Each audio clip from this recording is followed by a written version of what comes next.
They came with hackers, not farmers, not marketers, hackers. In late 2003, cyber analysts at Citizen Lab traced a coordinated digital attack on Faso Kosam, the state-run dairy cooperative in Burkina Faso. The source, a Swiss-based cybersecurity firm contracted by a Nestlé-affiliated PR agency. The goal disabled Faso Kosam's payment systems during its first-ever cross-border milk export to Benin. Why would a $270 billion multinational target a local milk factory in West Africa? What terrified them about 0.6% fat in local milk, while their 1.4 the powder caused 6% of Burkinabe children to be malnourished? The answer lies deep in the soil of Burkina Faso and in the speeches of President Ibrahim Traoré. Because this isn't just about dairy, it's about decolonization. It's about who gets to nourish Africa and who profits from its hunger. Nestlé has long claimed to bring quality nutrition to Africa, but in the villages of Dori and Kaya, mothers are asking a different question. If our cows are strong and our land is fertile, why are our children drinking powdered milk from Europe? This is not a story of milk, it's a story of sovereignty, and the fight is just beginning. In 2019, Faso Kosam stood on the edge of oblivion. Milk, once a gift of the land, had become a curse. Farmers were pouring buckets of fresh, creamy milk into the cracked red soil of the Sahel, not in defiance, but in surrender. And those white streams soaking into the earth, they weren't just milk. They were the blood of a nation's economy, leaking through the wounds of global trade. How could this happen in a country with over 10 million heads of cattle? The answer begins a century ago, when Nestlé docked its first ship in West Africa under French colonial protection, selling powdered nutrition in shiny tins. By 2021, the illusion of sovereignty had cracked. France still controlled 72% of Burkina Faso's dairy distribution, not by force, but through Lactalis, a corporate descendant of colonial enterprise, Le Monde. When Nestlé withdrew, Lactalis took over same hand, different glove. And when Faso Kosam, the state-backed dairy cooperative, tried to rise, the multinational answered with a tactic honed over decades: dumping. Subsidized powdered milk flooded the market at $0.60 per liter, undercutting local producers priced at $1.40 per sari. IMF policies had already eroded domestic protection. In 2018, Burkina Faso was forced to cut agricultural subsidies under loan terms, while Brussels quietly approved $1.2 billion in annual dairy export subsidies for EU producers, WTO 2023. But in 2022, a new language began to form, one that Nestlé couldn't translate with foreign currency: the language of local cattle, the language of sovereignty. And when Faso Kosam spoke, the empire grew nervous. UNICEF data revealed a chilling truth: children in areas reliant on imported milk face 17% higher rates of malnutrition than those with access to local dairy. UNICEF 2020. Yet Nestlé continued to promote its education programs, donating $8 million to school nutrition, but only if the school served Nestlé-branded powder. Le Monde Diplomatique. Behind the scenes, global power structures moved in silence. BlackRock, one of Nestlé's top shareholders, was simultaneously funding global nutrition reports at the University of Geneva, shaping public policy in Africa under a scientific facade. And then came the leak. Faso Kosam must fail. If not, Ghana and Mali will follow. That sentence came not from Veve, Nestlé's Swiss headquarters, but from a legal advisory sent by Baker McKenzie, the firm known for defending Western giants against global South governments. This wasn't just a price war, it was economic warfare in the language of law. Meanwhile, rusting Parmalat trucks, once symbols of cold chain logistics, rumbled across Burkina Faso like zombie relics of a colonial past. They weren't just transporting milk, they were transporting the mummified remains of an economic system still breathing through Africa's arteries. In response, President Captain Ibrahim Traoré drew a red line. In 2022, he signed the Milk Sovereignty Act, requiring all public institutions to source local dairy. Nestlé filed a complaint with the WTO. Traoré threatened nationalization. Nestlé quietly withdrew. And in a quiet lab outside Ouagadougou, Russian technicians trained in Cuba's post-sanction fermentation techniques began building a bacterial solution to break the powdered monopoly. They came not with tanks, but with microbes probiotics as acts of resistance. Traoré was rewriting what nutrition meant. Not purity in packaging, but purity in power. As philosopher Marcus Garvey once warned, a people that cannot control what their children eat will always be a colony. Milk was no longer just protein. It was currency, narrative, memory. Nestlé's powder is white as snow, But whiteness has long been used to cover the black truth that every gram of imported protein meant 3 grams of sovereignty exported. Now, every liter of Faso Kosam milk comes with a QR code for full traceability, a digital scar left on a century-old wound. In 1923, Nestlé arrived by sea. In 2024, Faso Kosam fought back with a code. Between those years, blood and milk soaked the continent. But this time, the current is changing. This isn't the story of a dairy factory. It's a decolonization manual written in microbes and memory. They called it aid, but it arrived in a plastic sack labeled Product of Europe, not Burkina Faso. Each kilogram of milk powder sold for just $0.60, undercutting the real cost of local milk production by more than half. How can a Burkinabe farmer survive when it costs $1.40 to produce 1 liter, and Nestlé sells its imported powder for less than the price of clean water? What's the true cost of this powder? This quiet white flood drowning local economies. Let's call it by its name, dumping. And this isn't some accident of the market. The European Union spends 1.2 billion every year. Yes, billion to subsidize dairy exports, but it doesn't show up on packaging. This money is buried deep inside the Common Agricultural Policy, under a line item called Humanitarian Food Aid. So Burkina Faso receives donations of powder made from Irish cows fed on Brazilian soybeans, shipped in diesel-fueled containers that choke the Atlantic sky with carbon. And when that milk arrives, it doesn't just disrupt the market, it rewrites the very story of nutrition. In Nigeria, 2019, Nestlé launched an ad campaign. A white child with blonde hair and glasses reads a book titled Future Leaders. Next to him, a black child in rags, holding a wooden stick, stares blankly. The caption, "European milk makes you smarter." That campaign was pulled after public outcry and a $2 million fine for racial insensitivity. But the message had already spread, not just across Nigeria, but the entire Sahel. Is milk intelligence now imported too? Is sovereignty a matter of packaging? The same trick has been played for over a century. Back in 1958, French company Bell used government textbooks in Côte d'Ivoire to promote powdered milk as modern hygiene for the native. Now, in 2024, the packaging may have changed, but the contempt remains sterile and white. Burkina Faso's government, under Captain Ibrahim Traoré, decided to fight back not with tanks, but with bacteria. Local scientists at Faso Kosam began studying Sahelian cow breeds. What they found shocked even European nutritionists. Milk from native Baoulé cows contains 3x the omega-3 fatty acids of European dairy, thanks to a grass-fed diet rich in wild herbs. The government submitted 5,000 samples to the WTO. And what did Nestlé do? They didn't respond directly. Instead, their lawyers at Baker McKenzie lobbied the International Dairy Federation to change the definition of high-quality milk to mean EU-certified standards. In other words, make local excellence illegal. This is not just economic war. This is nutritional colonialism, enforced by purpose and PR. And then there's the carbon. Each 20-ton shipping container of European milk powder emits the same CO2 as burning 5,000 kilograms of coal, enough energy to run Faso Kosam's cold storage for an entire month. But no one pays that carbon bill. It's passed silently to the global south as climate debt. Russia didn't miss this moment. As Captain Ibrahim Traoré rejected Nestlé's partnership deal, a new team arrived not with cash, but with fermenters. Veterans of Soviet-era food science taught Faso Kosam engineers to use microbial fermentation, a technique honed during the starvation years of perestroika, when powdered milk became a weapon of control. Cuba, too, once turned to goat milk and lactic bacteria during the U.S. embargo of the 1990s. In their story, microbes became revolutionaries. In Burkina Faso's story, they are the new army invisible, unbranded, unstoppable. So what, truly, is the price of white powder a $0.60 packet? That buries a $1.40 livelihood. That hides $1.2 billion in subsidies. That carries the carbon of a collapsing planet. That claims to nourish while fueling a 17% increase in child malnutrition in regions where it replaces breast milk. According to UNICEF 2020, it is not just milk, it is control, and its packaging is propaganda.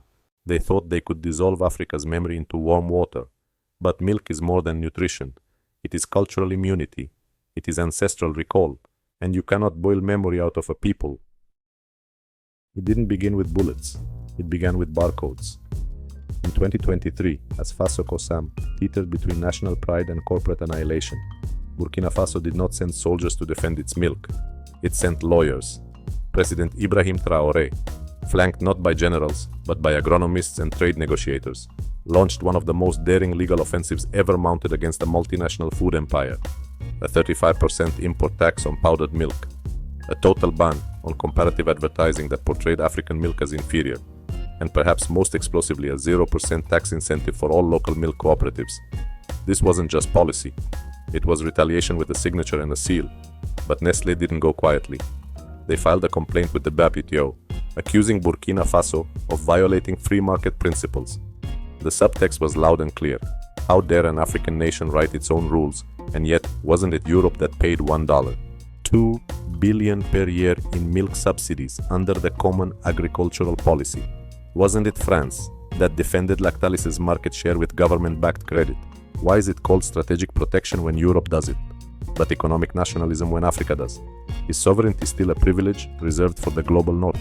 Burkina Faso's legal team responded with a weapon buried deep in the WTO Rulebook Article 6.2 of the Agreement on Agriculture, a clause that allows developing countries to subsidize and shield their agricultural sectors without penalty. The same clause Brazil used in 2019 to defeat the EU in a sugar case. The same clause Cuba invoked in 2003 to protect its cane farmers under U.S. embargo. Now, it would be the legal shield for Sahelian milk. But the real masterstroke came not from Geneva, but from a village dairy farm in Koudougou. Faso Kosam submitted 5,000 samples of local milk, each embedded with a QR code. Every scan opened a dossier: chemical composition, probiotic content, cold chain integrity, farmer profile, grazing conditions. This wasn't just milk. It was proof of excellence born on red soil. One sample came from the cow of Madame Fati Ouedraogo, a widow raising 5 children. Her milk contained naturally high levels of 3 good flora strains that resisted common diarrheal bacteria that often plagued imported powdered milk left unrefrigerated. The Swiss couldn't argue with that. When Nestlé escalated its legal threats, President Traoré didn't dispatch lawyers again. He sent a delegation of Faso Kosam factory workers to the WTO headquarters in Geneva, carrying crates of glass bottles with QR codes. Their message: we don't copy your standards. We set our own. In parallel, Burkina Faso passed a domestic law rooted in the 1992 Convention on Biological Diversity, recognizing Sahelian milk as a national biocultural asset protected under Article 8J, a clause affirming indigenous knowledge as property of the nation. No international court could overrule that without rewriting international law itself. Meanwhile, global actors were watching. 48 hours after Nestlé withdrew its complaint, the Export-Import Bank of China approved a $40 million credit facility to build a microbial fermentation plant in Bobo Dioulasso. The condition: use African technology for African markets. Russia, too, had quietly entered the scene, not with military advisors, but with scientists trained during perestroika, when milk scarcity led Soviet labs to pioneer lactic acid fermentation as a substitute for Western imports. Is it coincidence that Moscow's dairy engineers now consult in Ouagadougou? The battlefield had shifted. It was no longer about lactose, it was about law, memory, and momentum. And this legal doctrine didn't stop at Burkina Faso's borders. Mali and Niger soon adopted parallel policies.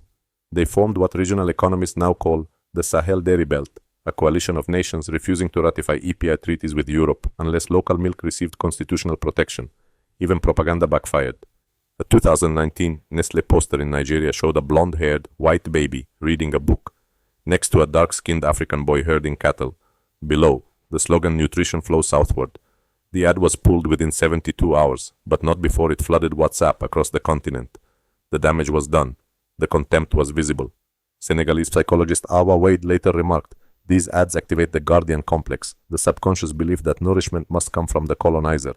But in Burkina Faso, something had changed. The country was writing a new mental map, one where value was measured in micronutrients and in metaphors. Do you remember what happened in 1896? That was the year French colonial forces gunned down King Bukari Kutu of the Mossi as he rode horseback against Gatling fire, one last charge of defiant flesh against imperial steel. In 2024, his descendants returned not with spears, but with statutes, not with hooves, but with legislation. A law might seem fragile, but wielded by a sovereign people, it is sharper than any blade. In 2024, Faso Kosam did not just export dairy, it exported defiance. The first shipment of Teranga brand probiotic milk crossed the border into Benin on a Tuesday morning, not by air, not through a European trade route, but on a convoy of solar-cooled trucks escorted by a Russian-trained Sahel security unit.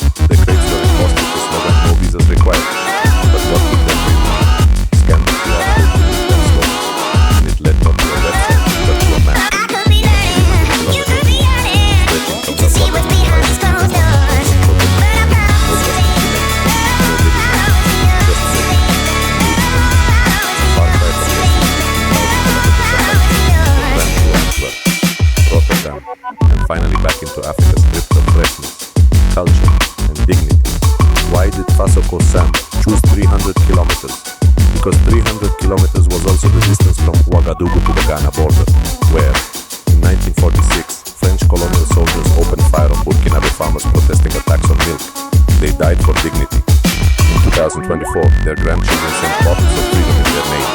Each glass bottle in that first shipment was recycled from colonial-era French glass collective, repurposed, and relabeled in gold red with the phrase Teranga, nourish, origin and Monday, or the uninitiated. Monday reference the ancient Pan-African empire of trade that predated European maps. A more code variant of the phrase, and had no meaning, ran subtly along the barcode line including the dead. And what made the West nervous wasn't just the milk, it was what came with it. Short documentaries aired from next week on Pan-African channels and went viral within days.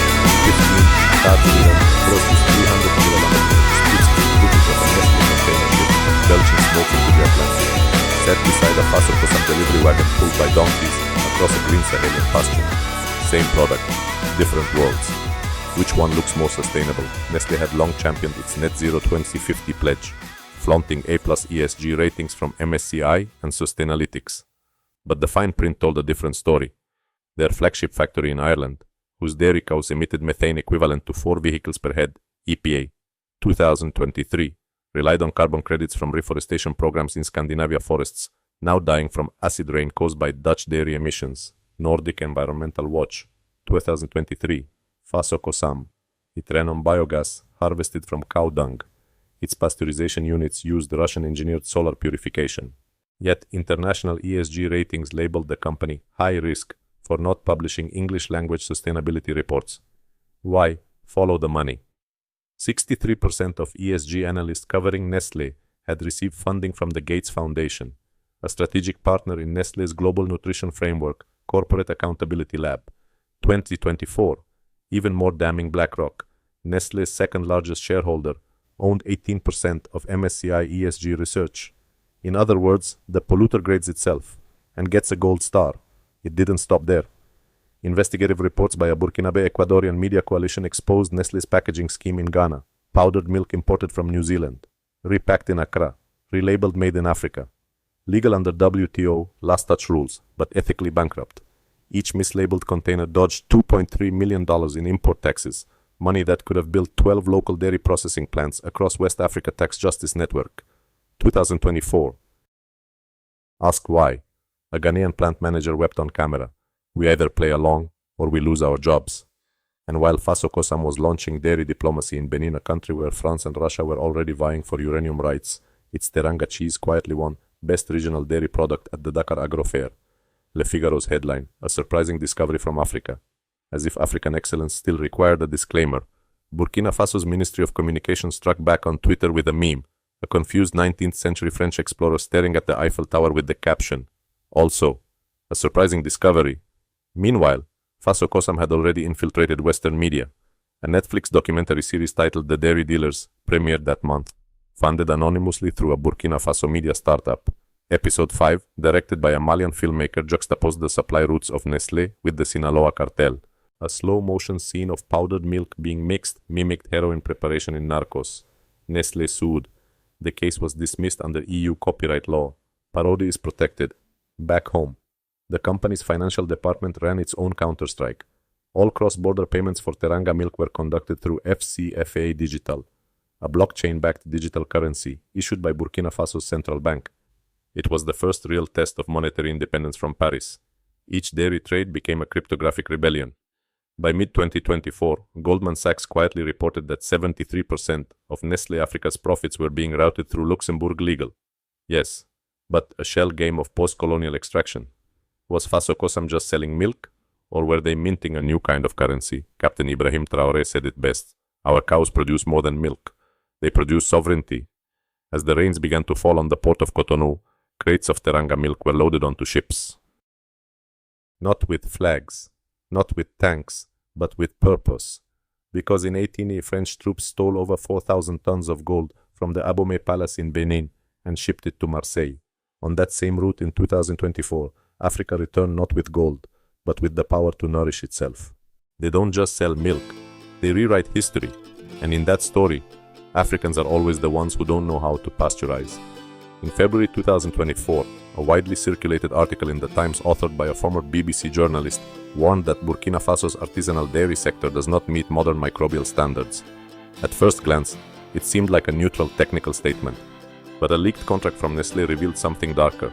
The author was instructed to use the phrase inadequate microbial standards instead of unsanitary, a linguistic sleight of hand, to sow doubt while avoiding lawsuits. But who truly stood behind the article? According to the Panama Papers 2.0, the Times received $420,000 from the Global Nutrition Alliance, a Delaware-registered shell NGO created by Nestlé.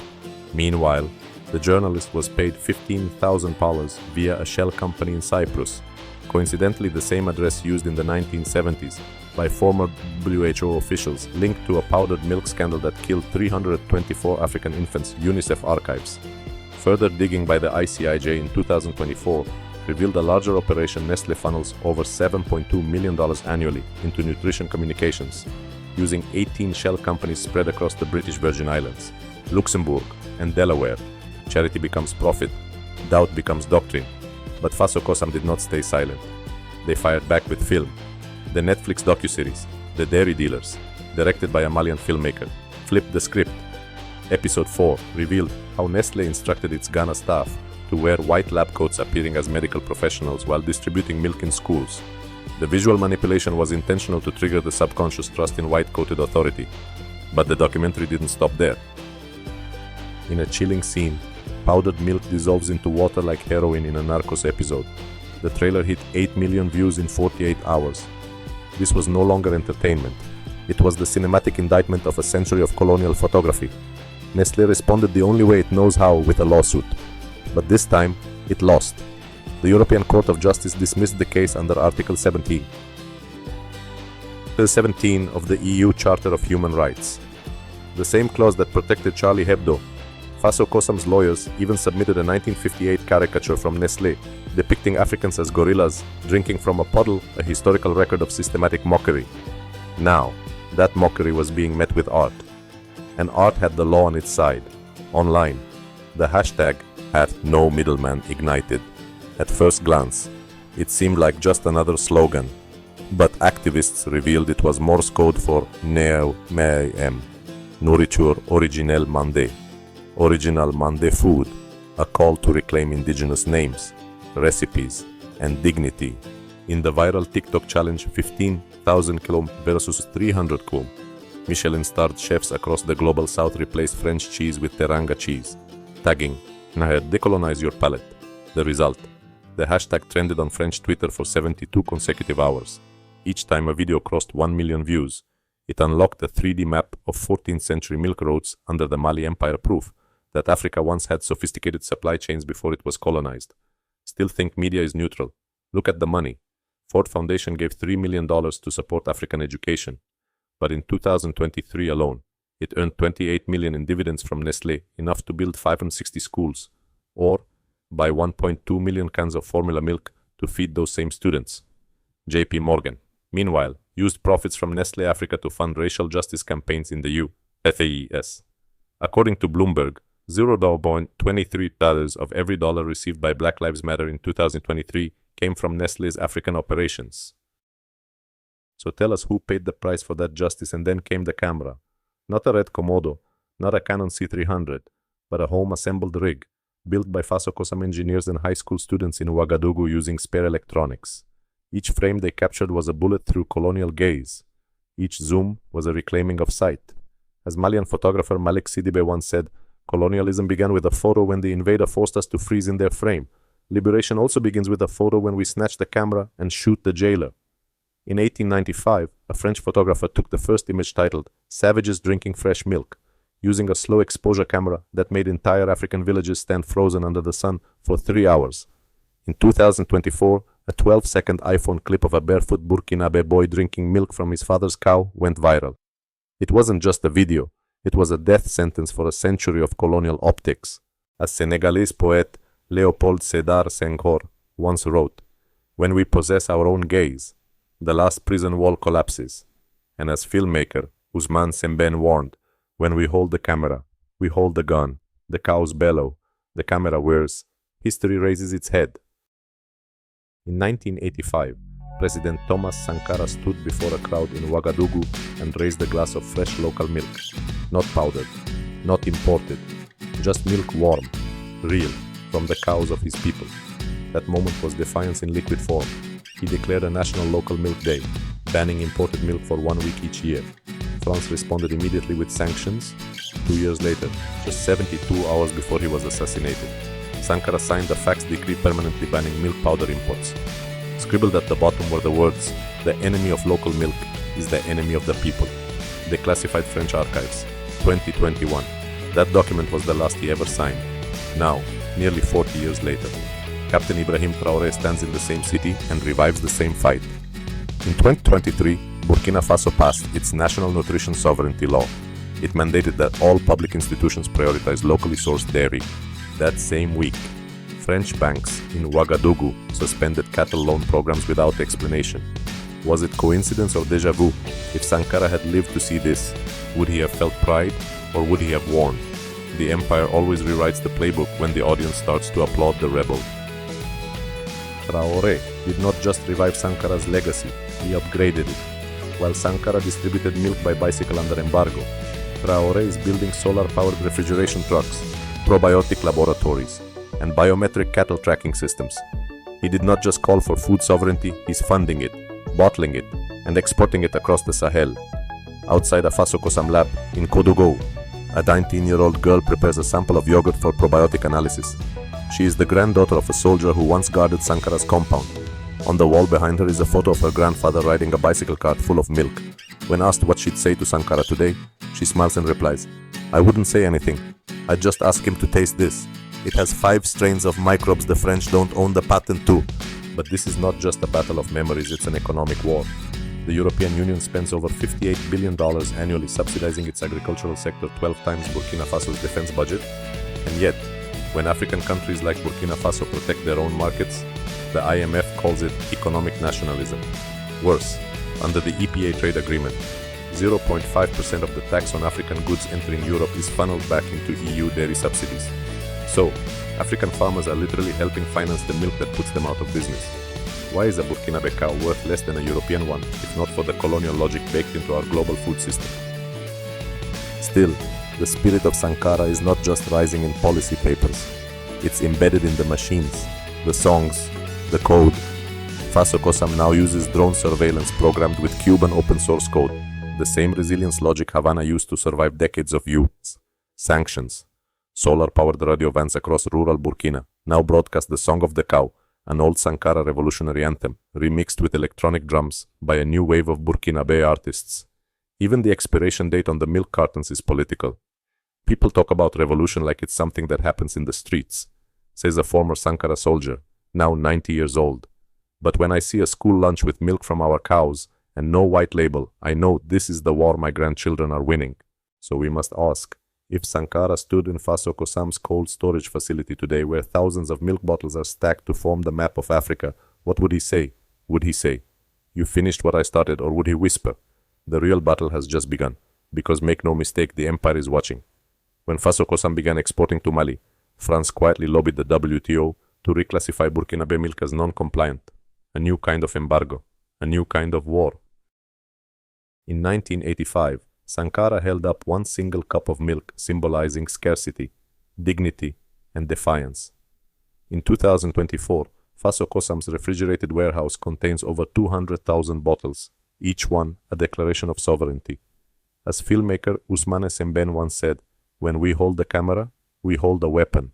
Today, the children of Burkina Faso hold cameras too, and milk bottles, and algorithms, and futures. The sound of revolution is no longer just gunfire. It's the soft buzz of a drone, the click of a yogurt seal, the heartbeat of an entire continent learning to nourish itself. In April 2025, at the BRICS Summit on Food Security in Cape Town, President Ibrahim Traoré of Burkina Faso held up a bottle of local milk and stunned the room into silence. $500 million, he declared.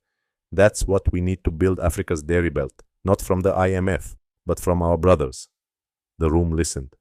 And this time, it answered. Brazil pledged Amazonian fermentation technology, preserved by indigenous tribes, 200 strains of probiotic cultures, never patented, never stolen. India, still rocked by Nestlé protests in Punjab, offered low-energy milk preservation systems that require no refrigeration. China committed to installing 10,000 solar panels along West Africa's milk transport corridors. And unlike Western loans, the proposed BRICS financing came with zero structural adjustment conditions. A silent slap across the face of the EU's Cotonou Agreement, which still demands open dairy markets in exchange for climate aid. But the most radical proposal came from Traoré's own central bank, 0.1% of each African country's GDP, pooled annually, would fund the African Dairy Alliance backed not by dollars, but by milk and gold. 1 gram of gold equals 100 liters of certified milk, a new standard, the milk-gold parity, and from that, a vision emerged. A cold chain for a hot continent. Senegal would contribute $28 million, just one-third the price of a single French Rafale fighter jet. Ivory Coast, $65 million, barely 5% of Nestlé's 2024 advertising budget in Africa. The pooled fund would build 5,000 kilometers of solar-powered milk routes, stretching from Dakar to Djibouti, 17 mobile laboratories to certify milk under African standards, not European ones, a Pan-African microbial vault in Bamako, preserving 5,000 native lacticultures. This isn't just infrastructure, Traoré told the 2025 African Economic Forum. It's armor nutritional sovereignty cast in stainless steel, but unity has its fault lines. The milk wars of East Africa.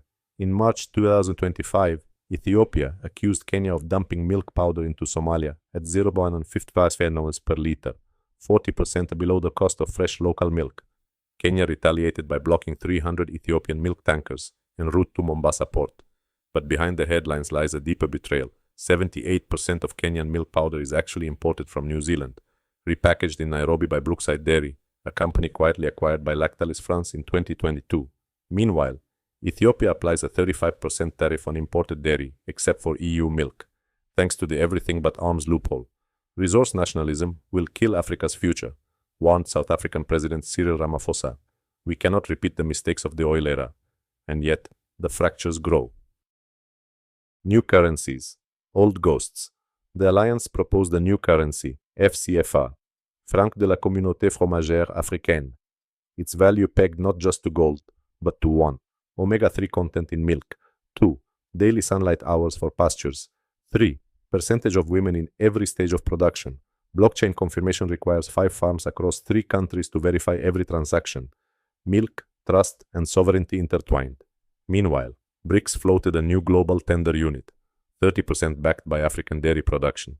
For once, Africa's value wasn't buried underground, it flowed above, in bottles.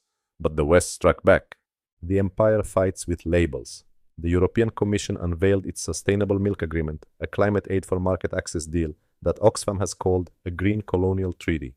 Simultaneously, Blackstone acquired 7 dairy factories in Angola via a shell company in Mauritius, avoiding tax and oversight. And the Gates Foundation funneled $120 million into African nutrition initiatives on the condition that imported milk powder be used. It's not just a war of subsidies anymore, it's a war of meanings. While the EU charges $250,000 per year for organic certification, Faso Kosam, in alliance with Cuba and Algeria, launched PANI, the Pan-African Nutritional Index, with its own standards. 1. Biofreshness, lactase activity within 72 hours of milking. 2. Animal welfare, minimum 8 hours of free grazing per day. 3.